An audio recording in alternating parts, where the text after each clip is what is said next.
Hey, what is up? I really wanted to make this video because of how much hate Anthem is getting, and I really feel that it's undeserved.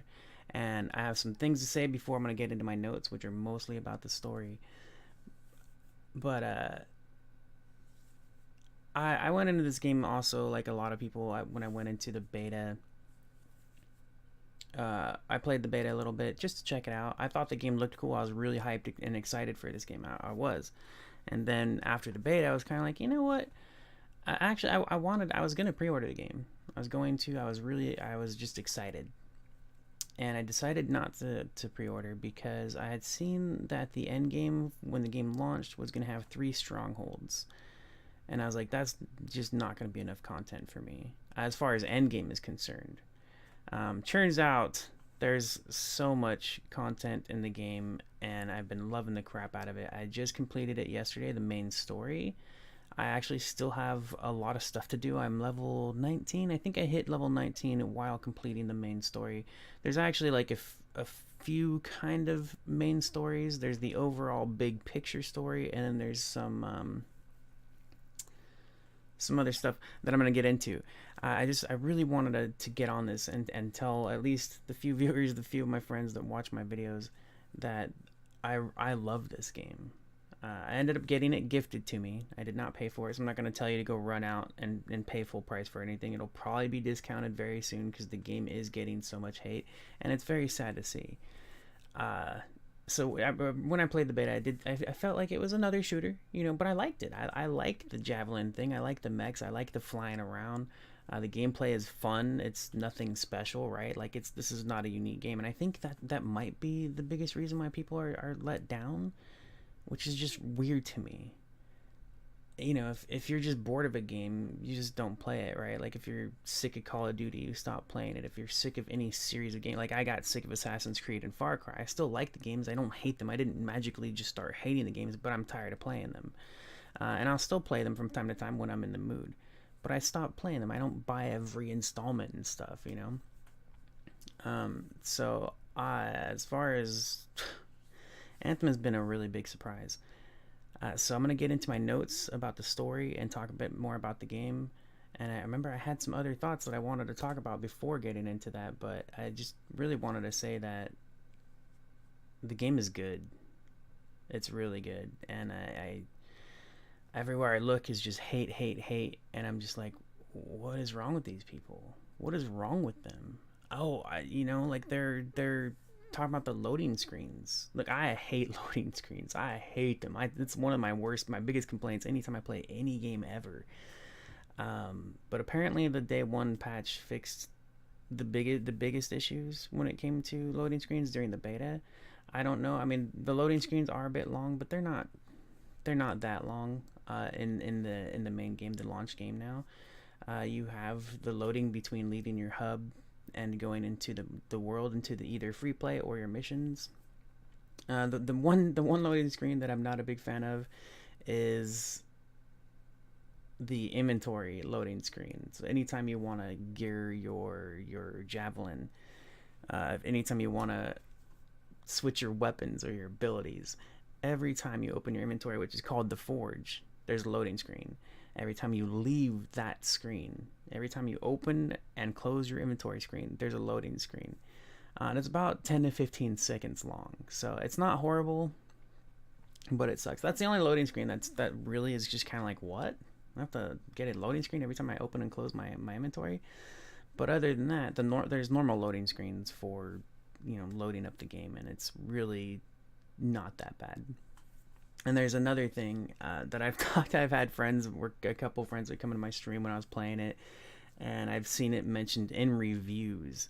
There's a challenge. It's part of the story, right? Part of the game to progress through it, to continue the story. You have to. There's one of the challenges. The challenges are basically playing the game, right? It's kind of like getting 100 kills, getting 15 melee kills, and stuff like that. Little stuff that you would get from just naturally playing the game. One of them though was looting 15 treasure chests. I played the game for 2 days and had that completed without even trying. I didn't even try, other than personally loving to loot stuff and going around and looting whatever I could spot in the world. I wasn't actually trying to get the challenge done. It came naturally from just playing and enjoying the game. And that's the thing I think is definitely making it tricky for all these reviews. I can't help but think that the people that are hating on the game really rushed in to get their reviews out. And it's funny to me because I actually watched Jim Sterling's review on this, and he even, before he made his Anthem review, he had actually made a video talking about how he's part of being in this industry, in the game reviews industry, and being in the business is you have to be in. That's why that you get early review copies, is so that you're ahead of the game launch, right? So they're in a rush, and they like getting early copies so they don't have to rush their review and get things done and get it out because they didn't get a review copy. And so I don't know what's going on here. I feel like people rushed through the game, and it reminded me when I was seeing all these reviews, it reminded me of when I used to there was a year where I rented games from GameFly, and I'm on it now, and I'm probably going to cancel again soon. I mean, I was giving them a chance. Anyways, I spent a year with GameFly renting games, and to get my money's worth, I would rush through the games. And I remember there was almost every time I didn't enjoy the games as much as I would have if I had just enjoyed it for what it was and not just try to beat it and get through it as fast as possible so that I could get to the next game on my queue list. And that's what I think people did with this game, is they just basically rushed through it so that they could complete it and see what the whole game was like, see how the game played, and give a review for it, instead of actually sitting down and enjoying it and allowing themselves to take their time and really enjoy the game. Because and the reason I think that is because that's how I approached it, and I absolutely love this game. One of the things that's funny to me, and I'll never forget it, because one of my problems with Destiny was when I first heard about how the lore and the story was going to be on the website, and I was like everybody else, I thought that was just stupid. I don't know if it's one of the first times I've ever done it. It's not normal, right? Like when you play a game, you usually experience the story in the game. So when that happened, I was just like everybody else, kind of like, this is dumb. But Anthem is where I realized what that meant for me, because I talk about this all the time when I play any game, even games I love. I'm just like, dude, I hate having to sit here through 20 minutes to an hour or even more of dialogue. It's one thing when the dialogue is good, and it's another when there's just so much filler dialogue that it just bores it. It loses my attention, and this happens all the time. There's not a single game this doesn't happen in so far. Well, there are games with good stories, I'm not saying, but it almost always happens where I'm like talking to an NPC about the story, and then I'm just like, all right, can I get back to playing the game? Please, can I just get back to playing the game? Stop talking to me for half a fucking hour, 4 hours, literally, 4 hours in some games. And that's usually in a JRPG. And I love RPG games, but I'm tired of that. Like, I want to play the game. I don't want to sit here watching NPCs talk to each other. And especially when it's just literally just faces back and forth. Not even any movement, nothing going on, just faces back and forth for 20 minutes. Like, dude. So that's what as I was playing through Anthem, that's what I realized. I didn't realize it with Destiny, because I actually had a lot of fun playing Destiny. I wasn't super worried about the story. I just thought it was a very fun game to play.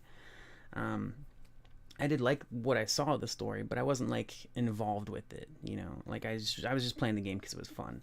With Anthem, I just happened to be, I was like, I'm gonna read the journals, I'm gonna check this out, and I kept up to date with the journals almost constantly. So because of that, I was very immersed into the world and the characters and just everything.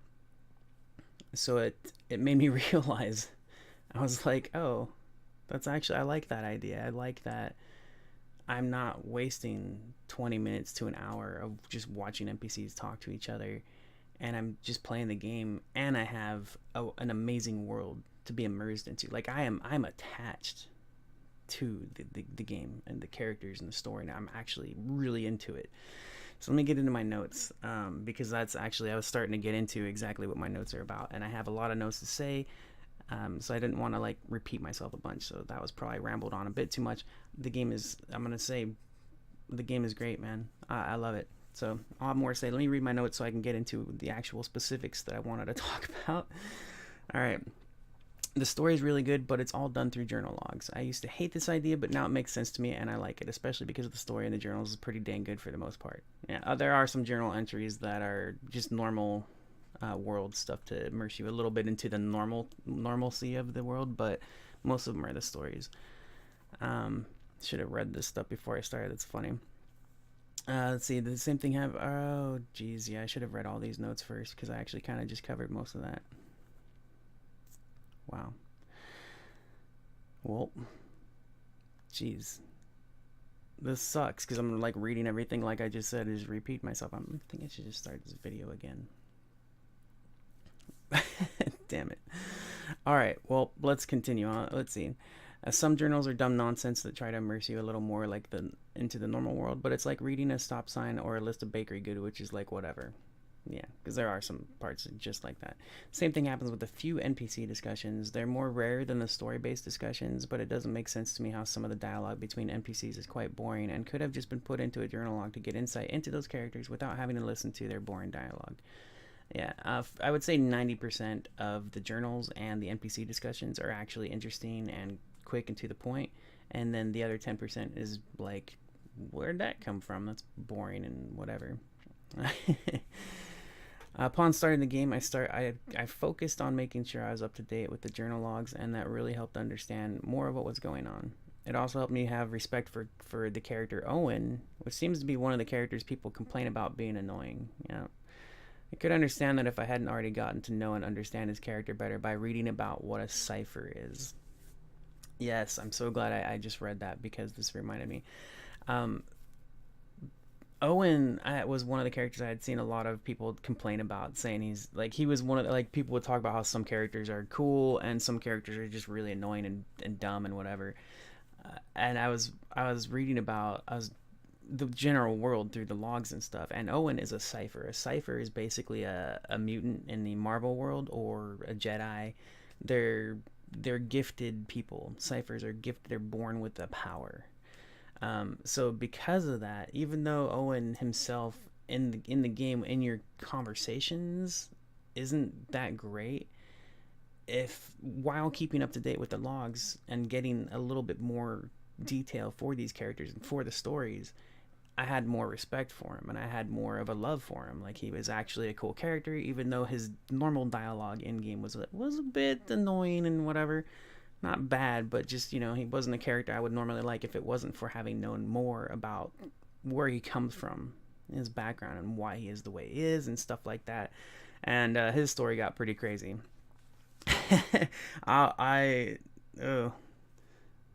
There's stuff there. I cannot wait to see where the game goes from here after having completed the main story. I still have lots of stuff to do, but I can't wait to see where it goes, because it's, beating the final boss and stuff, it still left it open. There's still more to the world, so I cannot wait for more.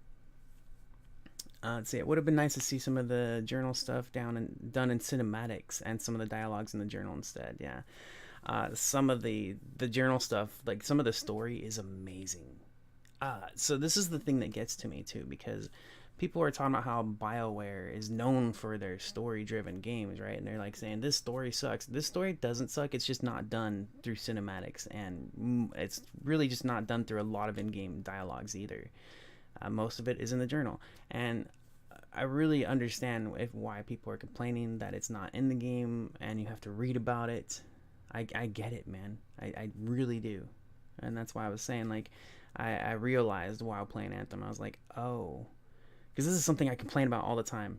Every game I play, every time I'm just like, oh my gosh, please shut up and let me play. And then I was playing Anthem, and the main reason that it was different for me, because I actually, and the cool thing about the journals is they're short, they're to the point, so they're not long books that I have to read to get into the world and understand the characters and the environments and stuff like that. They're short descriptions, and they've kept me immersed into the world. Let's see. A lot of journal logs are quite inspiring as well as epic. Side stories are full and real with real characters. I'm actually attached to the characters, including the dead ones.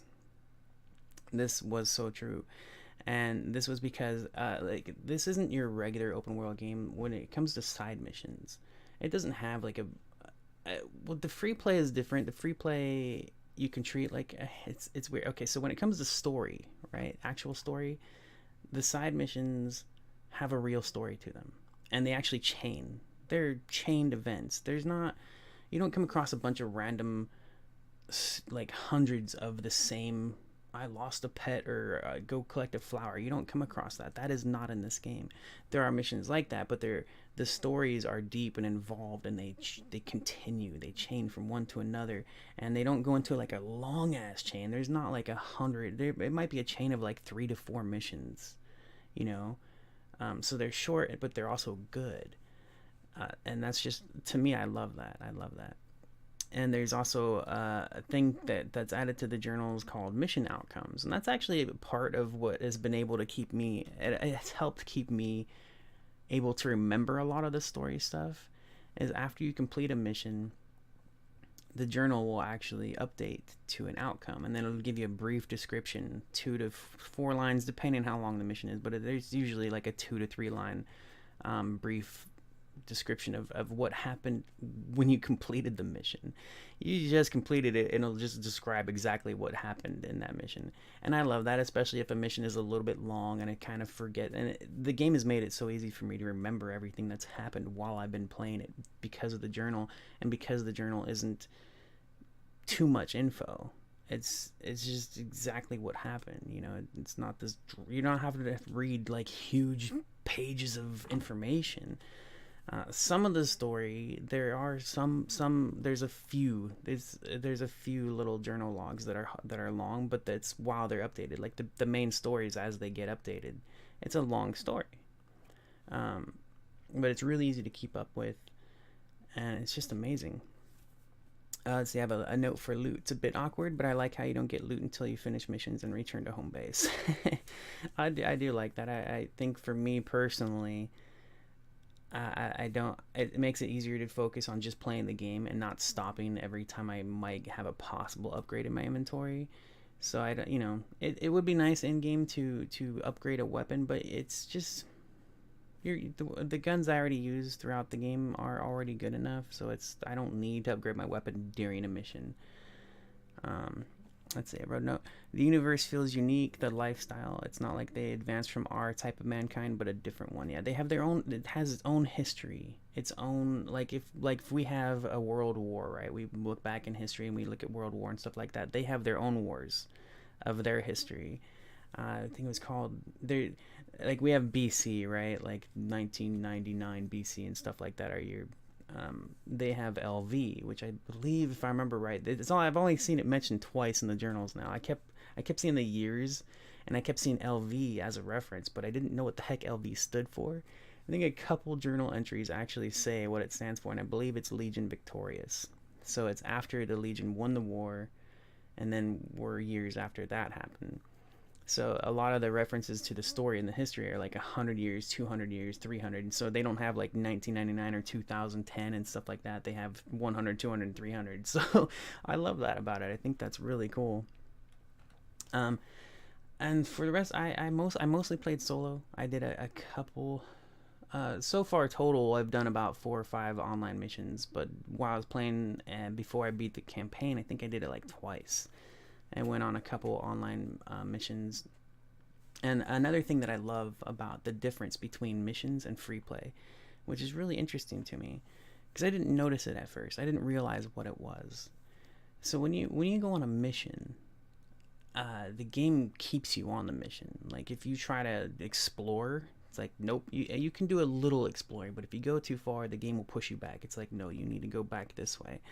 And at first, I could see that being annoying. I think I was annoyed by it in the beta too, but I just thought it was just something blocking you off from the beta, right? Like beta access doesn't let you go here, whatever. That's what I thought it was. But in the game, when you're on a mission, it's separate from free play. Free play is open world, and missions are linear, kind of. You, like I said, you still have plenty of space to work with, but it's forces you to the mission, and I actually really like that. I think that's pretty cool because, for me personally, again, when I play open world games, I do like to remember the story. I like to keep focused on the story. But when I play open world games, I can't help but get super sidetracked and end up doing like 50 other missions on the way to the main story that I was going to do. And then I just get lost. I get so lost and I don't remember the story and I forget everything. I did so much stuff. I have no, it was all so much. It was really messy. It was fun, but I get lost and I just forget what the hell was going on. So that's the difference between missions and free play. When you leave your hub, your city hub, and you do a mission, you specifically do that mission. Just go, follow the dot, do the mission. That's what you're there for. That is the focus. Is to keep you on the story, keep you on the adventure that you're on, and it's really good. And if you want to do open world, you select free play. Go do free play. There's open world events, and you can go anywhere, and it's awesome. And I've barely touched free play, and I love it.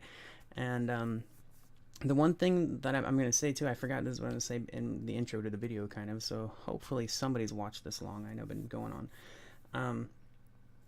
I don't expect to actually play a lot of endgame. I'm not even done with the game. I'm level 19. There's 30 levels capped, so I'm sure that I will get to level cap. 100% sure on that. I love this game. I'm going to keep playing.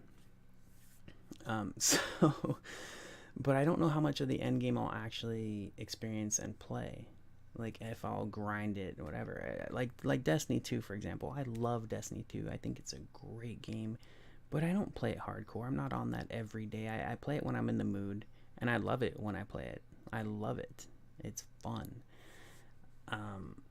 But there are other people that play it hardcore, right? So that's how I see Anthem. Like Anthem, I still have plenty of playtime to play in it, but I don't right now. I don't know how much endgame I'm going to play, especially when they only have 3 strongholds, but we'll see. I mean, I might just, in my head I'm like, I can't imagine doing 3 dungeons over and over and over again being fun.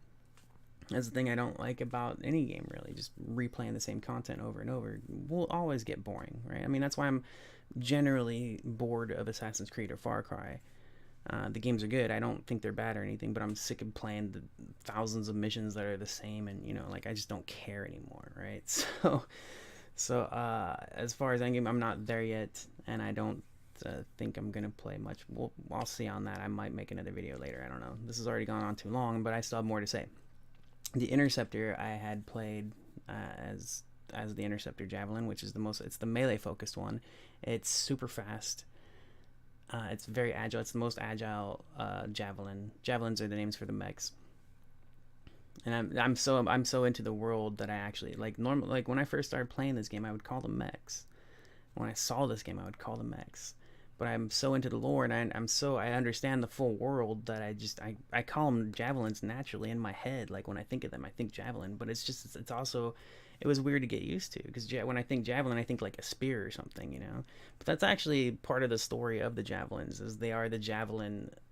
The first javelin was called the Javelin of Dawn, and it was their spear against the bad guys. So there's a story to the name of the javelins. I think that's cool, like it's pretty neat. But yeah, I played mostly solo, and I've got about, I don't know, between 30 and 40 hours. It's hard for me. I might have even more. It's around there. I would say at least 40 hours, but I'm just guessing 30 to 40 hours. I streamed a little over 20 hours of it, but I know I played double that off stream, right? Like I played a lot of the game. Solo, getting to level 19, you get a lot more XP when you play online. A lot more. You level up a lot faster. I did a couple online missions, and like one of them got me like 2 levels, I think, and I was like, whoa.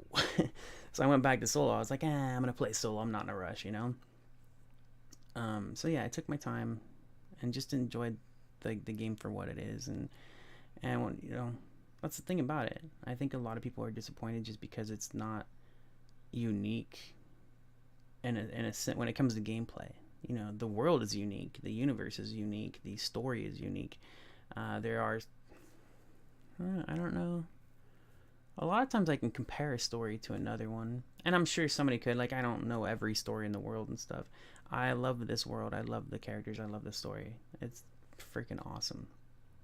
And I'm sure I have more things to say, but I think I've said most of the stuff I wanted to say, and this has gone on way too long. I don't like doing long videos because I know most people will probably won't even watch a couple minutes of them, like, and that's just life. Whatever. Anyways, if you made it this far, thanks for watching. That's awesome. Thank you for you know, you liked enough of my thoughts to keep hearing them, right? I'm gonna link to this guy's video. This is you can see it. It's been a watermark in the top right the whole time. Swifty Unknown. I didn't even see that watermark when I chose this video. I saw when I was recording this at the beginning. I was like, oh, whoops. But anyways, the Anthem, I got it as a gift, so I don't think it affects my thoughts on it. When I first started playing this game and I got a few hours into it, I was like, damn, I would totally pay $60 for this. And the only reason I didn't pre-order it and I decided to wait on it was because I the way this game is it's designed to be a long game, right? And I was thinking of it in that sense. I wasn't thinking of it as a single player campaign experience. I was thinking, all right, I'm gonna play this, so you know, it'll be cool, whatever. But I want there to be end game for me, a reason to keep playing this game. And I didn't think there would be a lot to do in the end game. Turns out, I love this as just a single player campaign experience. Like, I don't need an end game. I can't wait for more because the story was good. I'm super invested into the world and the characters, and I cannot wait for more. I can't wait to see what happens next. It's awesome. It's freaking awesome. So anyways, have a great day. Thank you so much for watching. I'll talk to you later. Bye bye.